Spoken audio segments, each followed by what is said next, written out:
बच्चों, आज हम लोग पढ़ेंगे रसखान को। रसखान भक्ति काल के एक प्रमुख कवि। रसखान की दो पद गोधली में पढ़ना है। प्रेम आयनी श्री राधिका और दूसरा है सवैया करील के कुंजन ऊपर वारो। तो पहले हम उनका जीवन परिचय देखेंगे।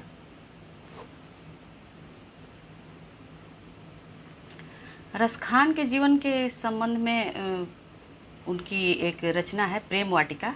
उससे पता चलता है वो दिल्ली के पठान राजवंश से उत्पन्न हुए। उनका जो संबंध था वो दिल्ली के पठान राजवंश से था और इनका जो समय था वो जहांगीर, मुग़ल बादशाह जहांगीर के समय के ये थे। और बाबर से भी, मुग़ल बादशाह बाबर से भी इनकी भेंट हुई है। और एक हिंदी साहित्य का एक प्रमुख पुस्तक है 252 वैष्णव की वार्ता। इसमें ये बताया, इस किताब में ये बताया गया है कि ये गोस्वामी विट्ठल नाथ के पुष्टि मार्ग से इन्होंने दीक्षा ली थी। और इनकी जो दो प्रसिद्ध पुस्तकें हैं वो है प्रेम वाटिका और सुजान रसखान। दो प्रमुख पुस्तकें प्रेम वाटिका और सुजान रसखान, आपको याद रखना होगा। और ये जो रसखान है, रसखान सवैये के लिए ये ज़्यादा प्रसिद्ध है। जो इन्होंने सवैया छंद लिखी, छंद है सवैया छंद। सवैया छंद में इन्हें महारत प्राप्त था। और इन्होंने इनकी जो रचनाएं हैं उनमें उल्लास, इनकी जो सवैया है उसमें उल्लास, मादकता और उत्कृष्टता तीनों का संयोग, ये उच्च कोटि के इसी संयोग के कारण इनकी रचनाओं को उच्च कोटि का माना जाता है। और भारतेंदु महान कवि, हिंदी साहित्य के महान रचनाकार, उन्होंने इनकी रचनाओं पर मुग्ध होकर कहा था कि इन मुसलमान हरिजनन पे कोटिन हिंदू वारो। ये पठान थे, तो मुस्लिम थे। और इन्होंने हिंदू देवताओं जैसे कृष्ण की आराधना की, कृष्ण की भक्ति में कविता लिखी। तो इनकी रचनाओं पे मुग्ध होकर, प्रसन्न होकर भारतेंदु ने ऐसा कहा कि इन मुसलमान हरिजनन पे, ऐसे मुस्लिम पे करोड़ों हिंदू को वार देना सही होगा, ऐसा भारतेंदु हरिश्चंद्र ने कहा था। और यहाँ पे जो हम पढ़ेंगे एक दोहा सोठा है और एक सवैया है। तो इसको हम लोग पहला पद को देखेंगे। प्रेम आयनी श्री राधिका। यहाँ पर कृष्ण और राधा के प्रेम के संबंधों का यहाँ पर जिक्र है कि राधा क्या है, प्रेम की खजाना। आयनी मतलब खजाना।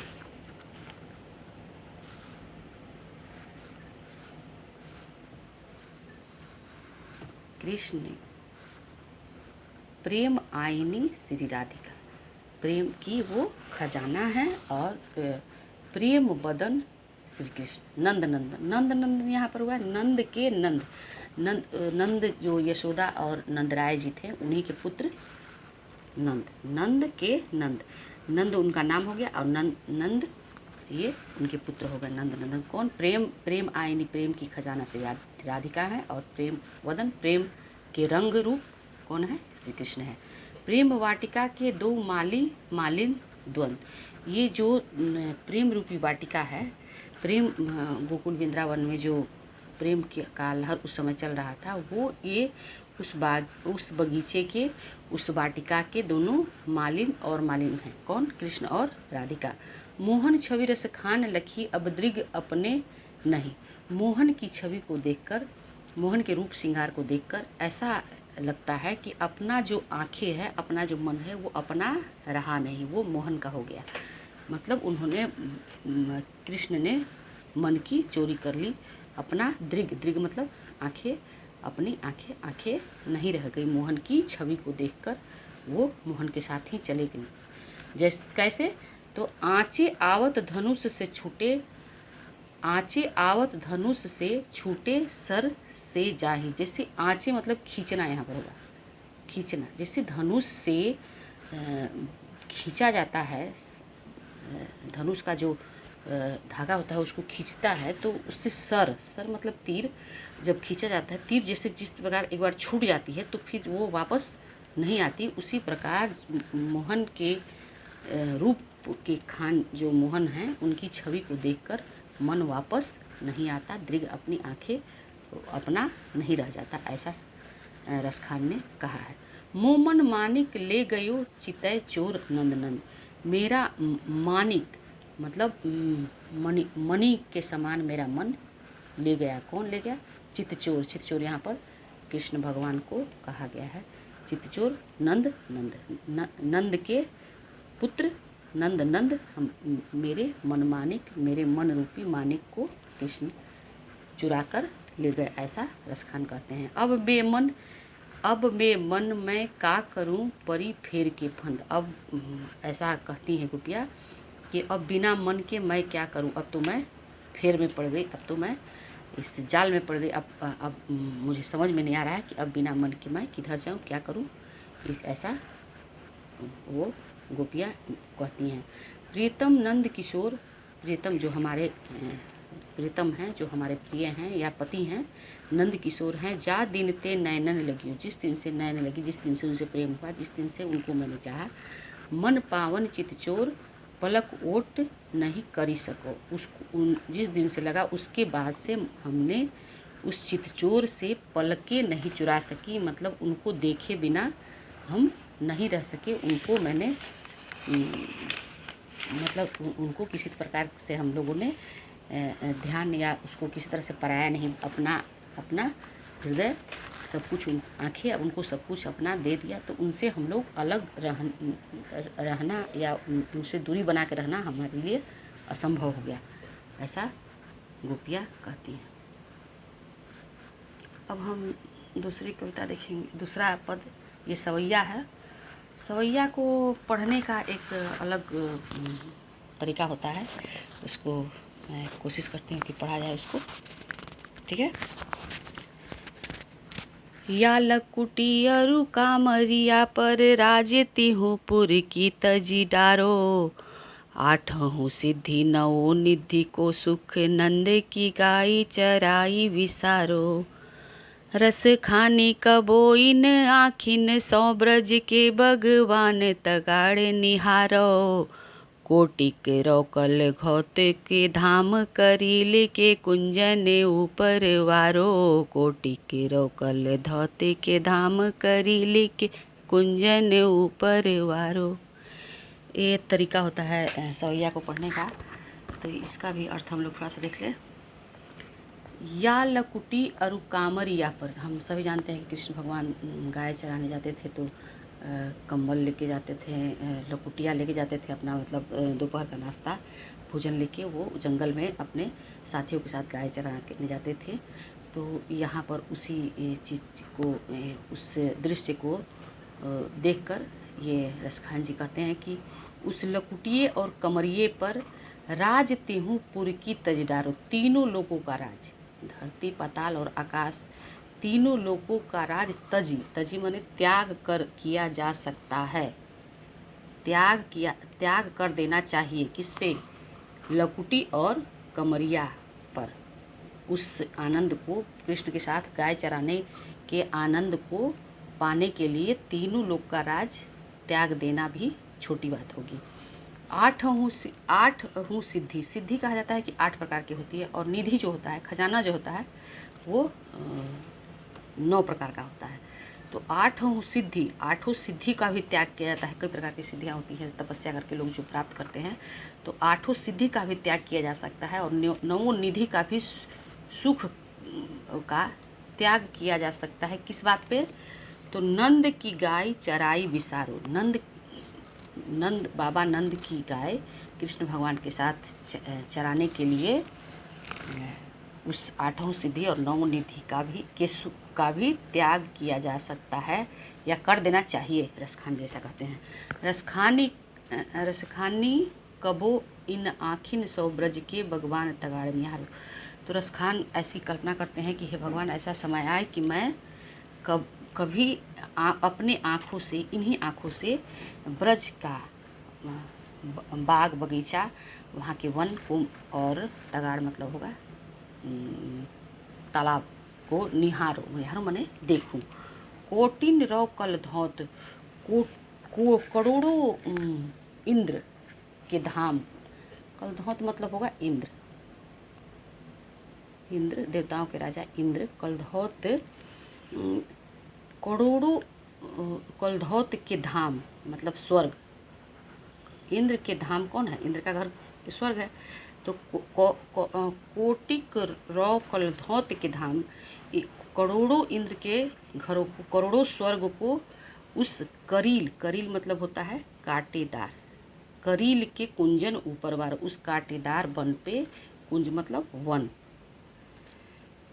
कुंज के ऊपर निछावर किया जा सकता है या कर देना चाहिए। ऐसा रसखान करते हैं कि करोड़ों स्वर्ग को उस कांटेदार कुंज के ऊपर निछावर कर देना चाहिए या किया जा सकता है। रसखान ऐसा कहते हैं, रसखान ने इतना उनको उस चीज़ में आनंद दिखता है। अब हम लोग क्वेश्चन आंसर देखेंगे।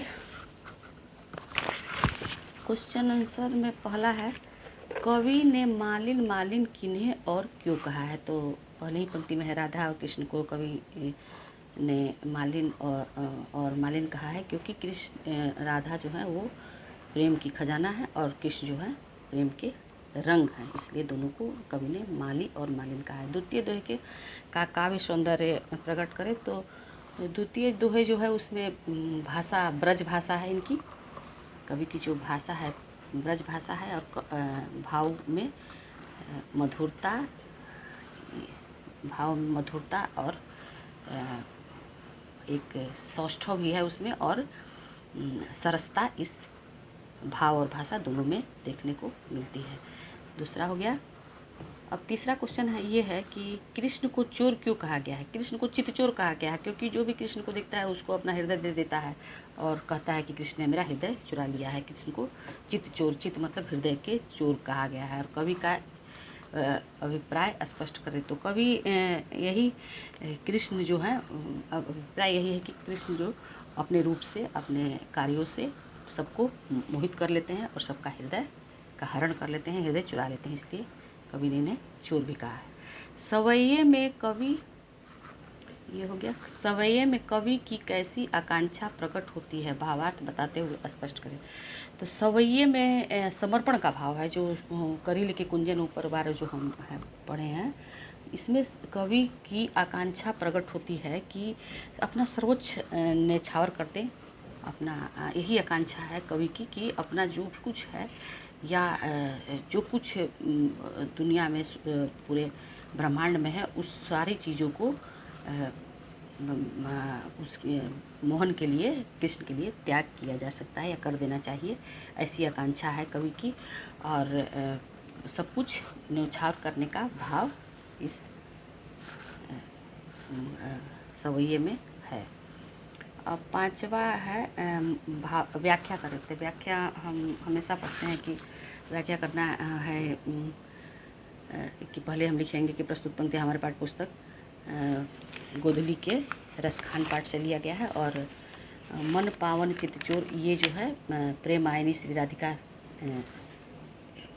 के वो दोहा से है, जिसमें मोहन को चितचोर कहा गया है। मन पावन चितचोर पलक ओट नहीं करी सको, ऐसा हमारा मन हो गया है। गोपियाँ कहती हैं कि कृष्ण को ओझल हम नहीं देख सकते, अपने पलक से, अपनी आंखों से ओट में या अपनी आंखों से ओझल हम नहीं देख सकती। ऐसा मन हमारा हो गया है, और ऐसा चित्तचोर ने मनमोहन ने हमारे हृदय को चुरा लिया है, ऐसा गोपियाँ कहती हैं। फिर दूसरे खो वाला में है कि रसखानी कबो इन आखिन सो ब्रज के बनबार तगार डिहारो। तो ये दूसरे सवैया से है, करील के कुंजन ऊपर बारो। तो हम लिखेंगे प्रस्तुत पंक्ति हमारे पाठ्य पुस्तक गोधली के रसखान से करील के कुंजन ऊपर बारो सवैये से लिया गया है, जिसमें कवि रसखान कहते हैं कि अपने आँखों से ऐसा अवसर ईश्वर हमें दे कि हम ब्रज के बागों को और तालाबों को देखने का अवसर मिले, ऐसा भगवान ऐसा अवसर दें और उस सर्वोच्च सुख को हम प्राप्त करें जो स्वर्ग के सुख से भी कई गुना बड़ा है, ऐसा लेखक कहते हैं।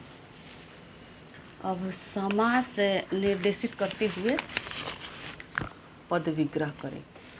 प्रेम आयनी यहाँ पर समास है, तो इसका होगा प्रेम की आयनी, प्रेम का खजाना इसका अर्थ होगा।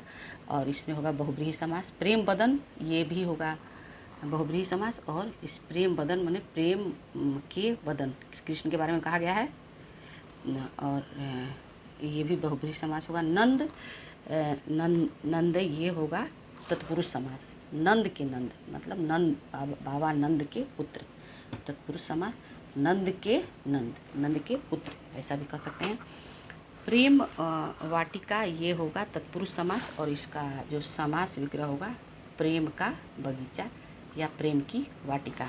मालिन होगा द्वंद्व समास, और इसका होगा विग्रह माली और मालिन। रसखानी का होगा तत्पुरुष समास, और इसका विग्रह होगा रस के खान। चित्तचोर होगा बहुब्रीहि समास, और इसका समास का विग्रह होगा चित्त का चोर। मन मानिक, मन क्या मानिक था, मन रूपी मानिक, इसका समास विग्रह होगा। बेमन का होगा बिना मन के, बेमन का होगा बिना मन के, और ये होगा इसमें नण्य समास, क्योंकि यहाँ पर अ का बोध होता है, बे से अ का बोध होता है, तो नण्य समास होगा। नौ निधि, यहाँ पर नौ है संख्यावाचक, और आठों सिद्धि, ये दोनों संख्यावाचक है, इसलिए यहाँ पर द्विगु समास होगा। नौ निधि, इसका विग्रह होगा आठों सिद्धि, इसमें आठों सिद्धि इसका समास विग्रह होगा, और नौ निधि और आठों सिद्धि में संख्यावाचक होने के कारण द्विगु समास होगा। और वन बाग में वन और बाग द्वंद्व समास होगा। वन और बाग, इसका विग्रह होगा अतिहुपुर मतलब तीनों लोग, तो यहाँ भी द्विगु समास होगा। इस तरह से समास विग्रह आप लोग कर लीजिएगा। और ये लास्ट है, निम्नलिखित में 3 पर्यायवाची शब्द को लिखें। तो राधिका का पर्यायवाची कनुप्रिया भी इनको कहते हैं, कृष्ण की प्रिया कनुप्रिया, वृषभानु कुमारी भी कहते हैं। और दूसरा है नंद, इनको कृष्ण कन्हैया, मुरलीधर, श्याम, बहुत सारा इनके नाम हैं। और नयन का पर्यायवाची होगा चक्षु, दृग, नयन, ऐसे होगा। और सर का पर्यायवाची होगा तीर, तीर और सरोवर, सर, और शीर्ष भी इसका पर्यायवाची होगा। आँख का होगा चक्षु, दीर्घ, नयन, ये तो पढ़े हम लोग। कुंज का होगा बगीचा, वन, जंगल, ये कुंज का हो जाएगा। कलधौत कहते हैं इंद्र को, तो इंद्र, देवराज, स्वर्गाधिपति, ये सब इसके पर्यायवाची होंगे। इस तरह से आप लोग इस कविता को पढ़िए और आनंद लीजिए, और इसको बार बार पढ़ने से आपको एकदम दिमाग में आ जाएगा। आप किसी तरह का भी क्वेश्चन बना सकते हैं। ठीक है, गॉड ब्लेस यू।